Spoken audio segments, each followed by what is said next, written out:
everybody. Everybody have a pretty good day? Good, good. Okay, so today we are going to talk about something that's written on the board. Animal migration. Animal migration! Who can raise their hand and tell me, what is that? What is it? It's what an animal travels place to place whenever it's cold and warm weather. Exactly. So you said animal migration is when animals travel from one place to another, right? So let's write that first. One place to another, okay? And does it happen over really long distances? Yes. Okay, so can it be, what'd you say? It can. It can be over really long distances, exactly. And long distances can mean different things, right? So long distances for an ant might be from one anthill way over town to the next anthill, right? But a long distance from a bird could be from Canada all the way to Brazil, right? And that's a pretty long way. That's a really long way. That is a really long way. Okay, so there's another thing that makes migration really special. And I'll get your questions or your comments in just a second. But migration, does it happen just one time? No. No. Is migration something that animals do a lot? Yes. Okay. Sort of. So who can tell me what it is? Go ahead. It's basically when an animal goes to a warmer place when it's the winter. Okay. When it's winter and fall, and when it's cold in that place, then it'll go to, when it gets warm, it'll go to if it's that type of thing. Okay, so you said something really interesting that we'll talk about more in detail in a second. But you said that an animal, like maybe a bird, might go from somewhere cold when it gets wintertime and move somewhere that is warmer, right? So they can spend the winter in somewhere that's warmer. Do they stay there and never go back to the other place? No. No, what do? They migrate. That's right. They migrate right back. So migration is special because they might go somewhere in one season, but then they always go back. And that's how it's different than just regular moving, right? Because a lot of times when you move, you move to a new house and you stay there, right? You stay there for a little while maybe, and maybe you'll move somewhere else, but you're not going to go right back to the place that you went over and over again, right? No, probably not. So that's what migration is. Migration happens again and again. Back and forth between two different places. Okay? So there's a word that is similar to migration, but it's a little bit different. So migration happens again and again, right? We talked about that. But there's another word that is really similar, and I'm writing it right now. What is this word? Immigration. Very good. So immigration is different. So remember how we said that migration, you do it over and over again, back and forth, back and forth. And how immigration is a little bit different because you move there and you stay there. So that would be like if you and your family packed up and moved to England forever. I know, that would be really, really different, right? If you moved all the way to England, which is completely across the ocean. Madrid, Spain. Maybe Madrid, Spain? Exactly. So immigration is when you move from one place to another, but do you come back? No. No, right. So you move and you stay there. Right. But with migration, do you come back? Yes. Yes, you do. Move and stay there, okay? So remember this. This is important. Okay, so we know that migration is something that we do over and over again if we're a special animal that migrates. But does anybody think of an example of an animal that might migrate? A monarch butterfly. Ooh, okay. Good. Good one. We're definitely going to talk about this one more. Right here.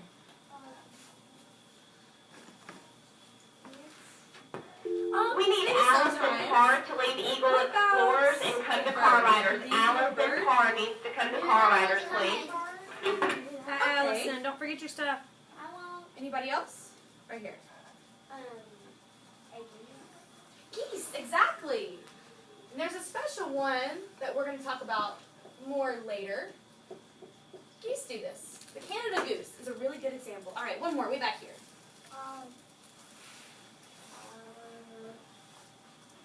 Maybe a cardinal. Okay, maybe. So cardinals might migrate somewhere really short distances. They don't usually do something really long. But what's maybe an animal that migrates really long distance? I know. I think. We need all Garland girls to car riders. All Garland girls to car riders, please. Saltwater alligator. That's a really good one. I'm not really sure if saltwater. Well, there's first of all, I think maybe you're thinking of a saltwater crocodile. I'm not really sure if they do migrate. I'll have to check on that one. I'm thinking of one that rhymes with rumming slurred. Rumming slurred. What rhymes with that? Yes? Hummingbird. A hummingbird. Very good. So hummingbirds migrate. Very good. And there's more too, and we're going to talk about some of them, okay? So why would these animals migrate? What are they doing it for? And Bailey talked about it a little bit earlier. Why would they migrate? They would migrate so if it's too cold up there, closer to the Arctic Ocean. Okay. You could fly down south to Brazil to hang out there until it gets too hot. You can fly back up there. Yeah, exactly. So they would do it because of the seasons, right? Maybe it's too cold, right? It might be too cold where they are, and so then they'll move somewhere that's warmer. And then, like you said, whenever it's getting pretty hot where they're at, they might go back to the place that they were before. What's another thing they might be looking for when they're migrating? Food. Okay, very good. So food, right? And something cool about food, right? Whenever it's warm, like in the summertime or in the early fall, do more things grow when it's warmer? Yes. Yeah, more things grow when it's warmer, right? Plants like it when it's warm. And so if it's really cold way up here in the Arctic or up north or wherever, it's cold and you're looking for food, right? Because you're hungry. And so that's another thing that you might be looking for when you go down south. Besides just that somewhere warmer, there also is more food there, right? Very good. Okay. There's another thing that animals do when they migrate. When they go down where it's warmer and there's more food and they're hanging out with their buddies. And a lot of times when they do that, anybody want to guess? Bailey? Once they migrate, if they have to migrate to a cold place, they maybe they build a new shelter so that they could know where to find it. Maybe because they will build a new shelter, maybe because they're trying to hide from predators, but they also have something else in this new shelter. A lot of times whenever animals migrate down south, that's where they nest or make babies in whatever way, whether they build a nest or a den or lay eggs on a tree. They do it so that way they can nest because it's really warm there, there's lots and lots of food, and when there's lots of food, that means that there's enough food to go around for them to have babies. So they migrate during the seasons, they migrate to find better food, and they also migrate to breed. And what does breeding mean? Well, have a baby. Exactly, to have a baby, exactly. They might go down there and have babies before they come back. Okay, so I know what migration is, and just to recap, what does this one say? One place. Migration is when you move one place to another. It's also over, Long distances. usually over long distances, and it happens Again and again. Very good. So, how do they do it? How do they know how to go from somewhere really, really far away to a different place? How? Their instincts. Wow. That is true. A lot of animals have really sharp instincts in their brains. And it's really cool because these animals that migrate, most of them have this special little part of their brain that is kind of like a compass. So, you know how a compass, who's ever seen one of those? Yeah. Compass, yeah? Or a GPS is kind of like the same thing, right? So it tells you which way to go, right? You know, north, south, east, west, all the little areas in between. And there's something in the brains of a lot of these animals that migrate that tells them how to move just like if they were looking at a compass. And there's also other things. So school, what do you come to school to do? Learn. To learn, that's right. Do you think animals can learn? Yes. Yeah, they can learn, absolutely. Who's ever taught their dog to sit? Yeah, see, animals can learn. Animals absolutely can learn. And who teaches those little animals how to do stuff? Teach my puppy how to sit and not run away. Right. When the door's open. And you know how to do that because you're older, right? Exactly. So animals, a lot of times, will learn how to go places by following an older bird. Maybe their mom or dad, an older bird, or an older butterfly, maybe something like that. And depending on the animal, it can be different. So some animals can learn if they live a long time. They might learn from another goose that's done it hundreds of times and already knows how to migrate. But then an animal like a butterfly, they don't live that long, right? So they're born with that instinct, knowing how to already migrate, which is pretty cool. Yeah,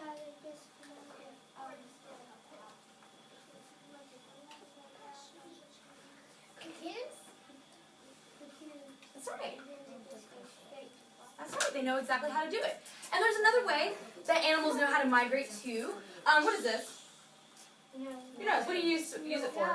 Smell. Use the smell, exactly. Another way that animals migrate is their sense of smell. Some animals have a really great sense of smell. Like bears. Like a dog. Like bears or dogs, that's right. So if you went and hid from your dog and you hid somewhere, would they be able to use their nose to find you? Yeah. They would, exactly. Unless they don't know your scent and it's their first day. Yeah, maybe so, but if they've memorized your scent, they can totally find you like that, right? Like a hound. Exactly, like a house. My dog just follows me everywhere. Exactly. Do you have a question? They can, if you're at your house all the time, they can memorize you and know where you are. And they can, and the reason why dogs have good sense of smell is because they want to know what's going on. Like, they were born that way. Exactly. Okay, great. So now that we've done that, we are going to look a little bit closer at some of the animals up here. Everybody turn your bodies this way. We're going to look at this part.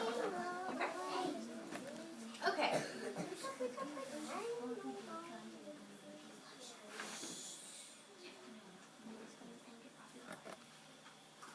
Tap the button on the side of the computer, the power button. On the right, it's the right side towards the bottom to wake it up. It's like in a power sleep. Okay. You just kind of tap it, it should wake up the computer.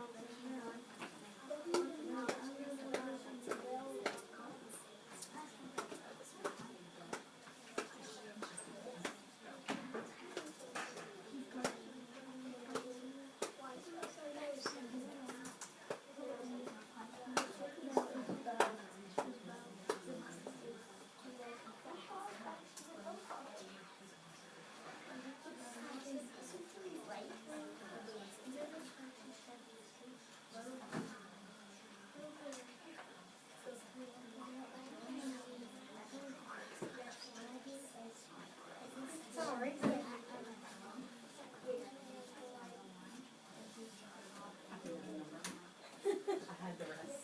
I'm sorry, I missed you. All right. And action, okay? So let's take a look at these guys up here.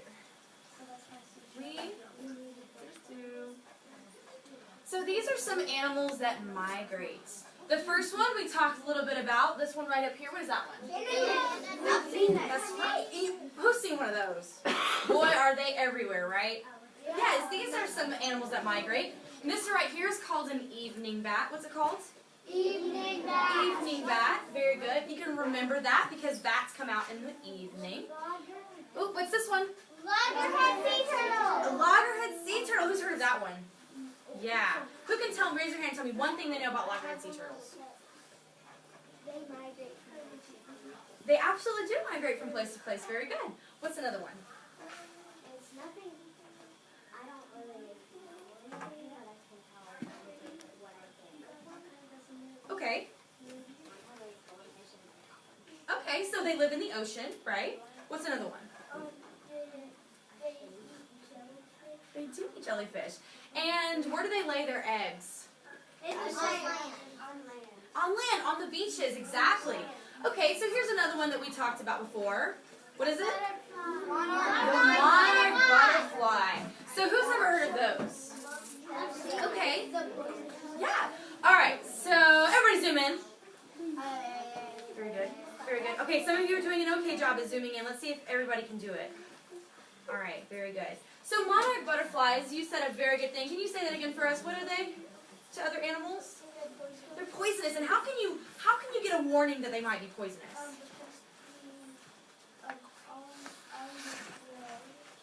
Yeah, so the wings right here, what color are they? They're orange and black, right, and they have some white on them too. And that bright color, like red or orange or yellow, that tells other animals, like, look out, don't eat me, because I might be poisonous, right? Which is pretty cool. That is totally true. That's right.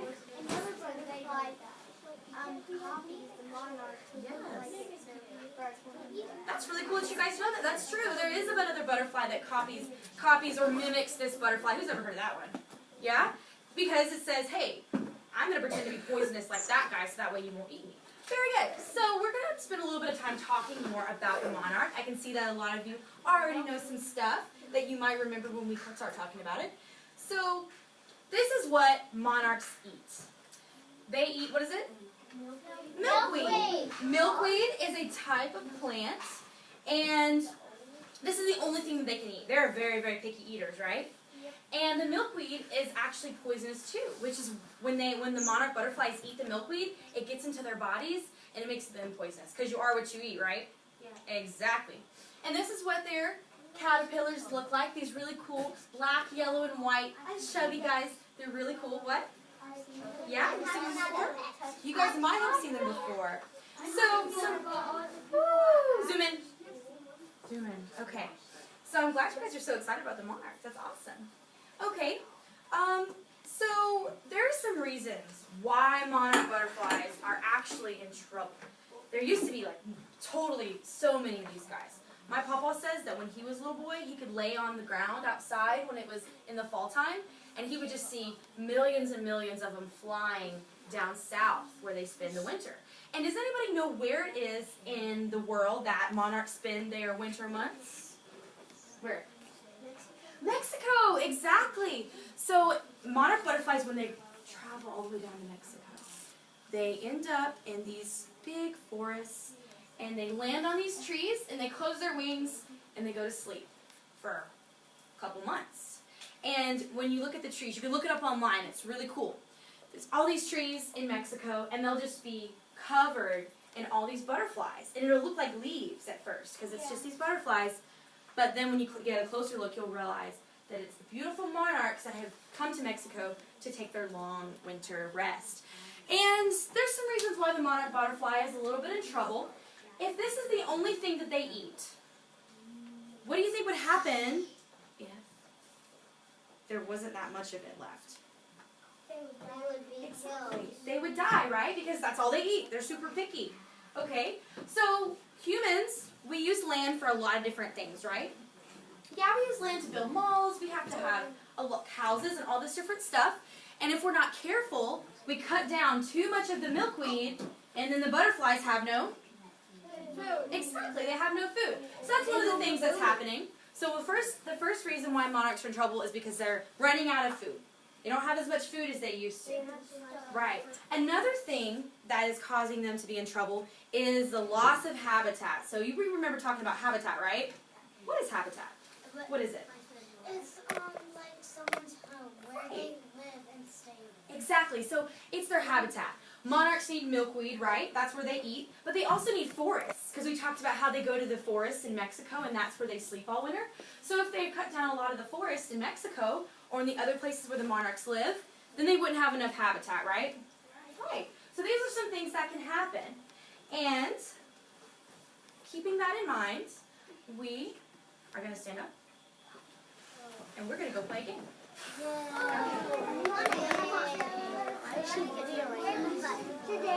you get to be the butterfly? I put them in the main hallway.